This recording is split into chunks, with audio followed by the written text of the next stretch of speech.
how to log in Udemy account. So if you want to log into a Udemy account, then first of all you need to open up a browser, any browser that you are comfortable with. And I'm here with Chrome browser. Simply go for the search bar and search for Udemy. And then after searching here, you will have www.udemy.com. Click on that. And now you can simply go for login, which is on the upper right.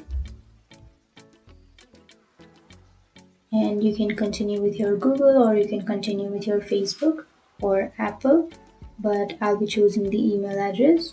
So simply enter your email address, and then you need to enter your password. And if you forgot your password, then you can go for forgot password, which is here. But if you remember, then simply enter your password. And if you don't have an account, then you can go for sign up, and then you can create your account.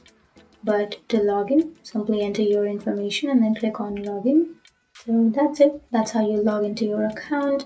And if you have any questions, feel free to comment below. Thanks for watching.